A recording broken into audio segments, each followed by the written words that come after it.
اور امی عائشہ فرماتی ہیں کہ اتنا سا لفظ جب نبی پہ نازل ہوا تو شدید سردی میں آپ صلی اللہ علیہ وسلم کے پسینہ ٹپکنا شروع، ایسے نچڑنا شروع. ہم سمجھ گئے کہ آپ پر کیا نازل ہو رہی ہے، وہی.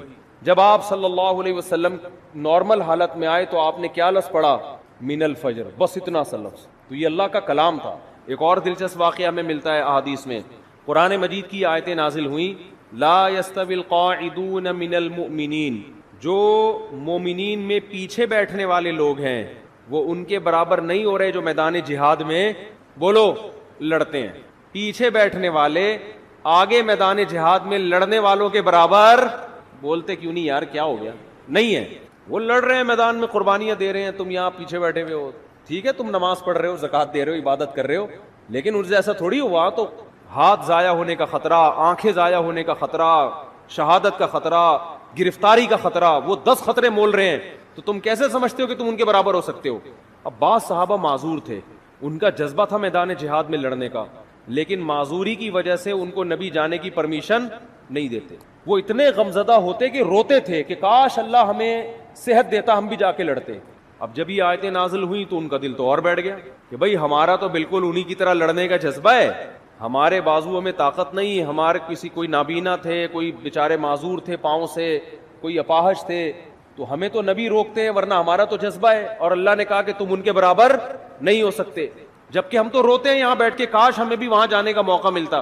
تو جب یہ نبی صلی اللہ علیہ وسلم کے سامنے صحابہ نے اشکال کیا نا، تو ایک صحابی فرماتے ہیں کہ آپ صلی اللہ علیہ وسلم کی ران مبارک میری ران پر تھی، ران مبارک میری ران پر تھی. تو کہتے ہیں کہ میں نے دیکھا نبی پر وحی کے آثار ظاہر ہونا. صحابہ گئے نبی کی خدمت میں، یا رسول اللہ ہم تو معذور ہیں، اور اللہ کہہ رہے لا یستوی القاعدون من المؤمنین والمجاہدون فی سبیل اللہ، پیچھے بیٹھنے والے اللہ کی راہ میں جہاد کرنے والوں کے برابر نہیں ہیں. تو ہم تو شوق سے تھوڑی پیچھے بیٹھے ہیں. تو صحابی کہتے ہیں کہ نبی صلی اللہ علیہ وسلم کی ران مبارک کو میں نے دیکھا، اتنی وزنی ہو گئی کہ مجھے لگا کہ میری ٹانگ چٹک کے پچک جائے گی، ہڈی ٹوٹ جائے گی اس کی، اتنی بھاری ران ہو گئی آپ صلی اللہ علیہ وسلم. اور آپ پر ایسے کپ کپی کے آثار، تھوڑی دیر میں آپ صلی اللہ علیہ وسلم کا جسم ہلکا ہو گیا. اور آپ نے ایک لفظ کی تلاوت کی، غیر اولی الضرر، بشرطے کہ ان کو کوئی مجبوری، بولو نا یار، یہ اردو میں تو بڑا لمبا لفظ ہو گیا، بشرطے کہ ان کو کوئی مجبوری نہ ہو. آواز نہیں آ رہی مجھے، کون سا جاری ہے میری آواز؟ میرا بھی کھوپڑی خراب ہو رہی ہے، آواز نہیں آ رہی ان کو، تصویر پہ گزارا کریں. تو غیر اولی الضرر، بشرطے کہ ان کو ضرر نہ ہو. اردو میں تو یہ لفظ بہت لمبا ہے، عربی میں غیر اولی الضرر. بس اتنا سا لفظ نازل ہوا ہے اللہ کی طرف سے، اور صحابی کہتے ہیں اتنا جسم بوجھل ہو گیا کہ میری ٹانگ مجھے قریب تھا کہ ٹوٹ کے چٹک کے پچک جائے گی وہ. اور ایسے آپ صلی اللہ علیہ وسلم کے پسینہ نچڑنے لگا. جہاں پہ میں یہ سوچتا تھا کہ جب اللہ نے یہ نازل کرنا ہی تھا ہے بھائی کہ جو پیچھے بیٹھنے والے لوگ ہیں وہ آگے جانے والوں کے برابر نہیں ہے، بشرطے کہ ان کو کوئی معذوری نہ ہو، تو پہلے ہی نازل کر دیتا. کیا ہو گیا بھائی، کیا ہو گیا یار، تاکہ صحابہ کو اشکال ہی نہ ہوتا. صحابی نے آ کے اشکال کیا کہ ہم تو عذر سے بیٹھے ہوئے ہیں، تو ہم بھی ان کے برابر نہیں ہیں جو آگے لڑ رہے ہیں. پھر اشکال کیا، پھر اللہ نے کیا دیا، جواب دیا. تو اس کی ضرورت کیا تھی؟ اللہ کو تو پتا تھا کہ ان کے دل میں اشکال پیدا ہوگا، تو اللہ اشکال کرنے سے پہلے ہی پوری آیت نازل کر دیتے نا. پہلے آدھی نازل کی، پھر اس میں ایک جوڑ دیا، ایک اس میں جو ہے نا گویا کہ ایک پیون لگایا گیا ہے. تو اصل میں یہ حکمت تھی قرآن کی حقانیت، قرآن کی حقانیت کہ نبی اپنی طرف سے ایک لفظ کا بھی اس میں اضافہ نہیں کر سکتے، ورنہ نبی اس کی تشریح کر دیتے نا کہ بھائی تم جو میرے پاس آئے ہو اور یہ پوچھ رہے ہو کہ پیچھے بیٹھنے والے آگے بیٹھنے والوں کے برابر نہیں ہیں، تو میں نے اللہ سے پوچھا، اللہ نے مجھے بتا دیا ہے. میرا وہی تو ویسے بھی آتی تھی نا جس کو حدیث کہا جاتا ہے، یہ بھی تو اللہ سے پوچھ کے ہی باتیں کرتے تھے آپ صلی اللہ علیہ وسلم. تو میں نے اللہ سے پوچھا، اللہ نے بتایا کہ اس میں خود بخود یہ شرط لگی ہوئی ہے کہ بشرطے کہ کوئی عذر نہ ہو، یہ بتا دیتے. لیکن نہیں، اللہ نے یہ ثابت کرنا تھا کہ اس میں نبی اپنی طرف سے کوئی ایڈیشن بولو نہیں کر سکتے، اور صحابہ کو یہ بھی دکھانا تھا کہ یہ نبی کے اپنے الفاظ نہیں ہیں، یہ آسمان سے نازل ہوئے ہیں. اپنے الفاظ میں انسان کی یہ کیفیت نہیں ہوتی، یہ واقعی من جانب اللہ الفاظ نازل ہو رہے ہیں کہ ایک لفظ نے اتنا بوجھل بنا دیا کہ آج تم نے اپنی آنکھوں سے دیکھ لیا کہ تمہاری ٹانگ ٹوٹ کے ہلاک ہونے والی تھی. اس کا مطلب یہ ایک لفظ کا بوجھ ہے جو اللہ کی ذات سے نکلا اور پیغمبر کے قلب پہ نازل ہوا, تاکہ صحابہ کو اور اطمینان ہو جائے کہ یہ ان کا کلام نہیں ہے. اپنے کلام کے وقت یہ کیفیت تھوڑی ہوتی ہے انسان کی. تو ایسا اللہ نے حفاظت کا وعدہ کیا, اور کیسی عزت دی اللہ نے. کتاب پہ ٹائٹل پہ مؤلف کا نام بولو نہیں, تعارف کیا ہو رہا ہے. کتاب میں انٹروڈکشن ہوتا ہے نا شروع میں, یہ کتاب فلاں سن میں لکھی گئی ہے, ایک حادثہ ہوا تھا, اس کے نتیجے میں ہم نے یہ لکھی. قرآن اپنے آپ کو انٹروڈیوس کیا کرواتا ہے, ذالک الکتاب, اے لوگو یہ کتاب ہے. کیا انداز ہے نا کتاب شروع ہونے کا, اے لوگو یہ کتاب, لا ریب فیہ, اس میں کوئی شک نہیں ہے کہ یہ کس کی طرف سے ہے, اللہ کی طرف. اے اللہ یہ لکھی کیوں گئی ہے, یہ نازل کیوں کی گئی ہے. ہدن, یہ تمہیں گائیڈ کرے گی صحیح کیا ہے اور بولو غلط کیا. یعنی پہلے جملے میں ہی بتا دیا کہ اس جیسی دنیا میں کوئی کتاب ہے نہیں, کیونکہ گائیڈنس قرآن کے علاوہ کوئی کتاب کرتی نہیں ہے. آپ کہو یار بہت ساری کتابیں گائیڈ کرتی ہیں, فزکس کی کتابیں ہمیں بتاتی ہیں کہ کتنے کلومیٹر فی گھنٹہ کی رفتار سے اگر کتا آپ کے پیچھے دوڑے گا تو کتنی دیر میں آپ کو پکڑ لے گا. یہی ہوتا ہے نا, اتنی کلومیٹر سے آپ دوڑو گے تو اتنی دور میں وہاں پہنچ جاؤ گے, یہ ہو جائے گا وغیرہ وغیرہ. تو بہت زبردست گائیڈ کرتی ہیں. بھائی انتظامیہ کی مشاورت سے یہ بات طے کی گئی ہے کہ حالات اور کورونا کو مد نظر رکھتے ہوئے خواتین کے لیے تراویح کا انتظام نہیں کیا گیا. چونکہ کچھ خواتین آ گئی تھیں اس لیے وقتی طور پر پردے کا انتظام کیا گیا ہے. خواتین سے درخواست ہے کہ وہ اپنے گھر پر تراویح پڑھیں. کل سے مسجد میں پردے کا انتظام نہیں ہوگا. چلو ٹھیک, سنا دی ہم نے بھائی اعلان.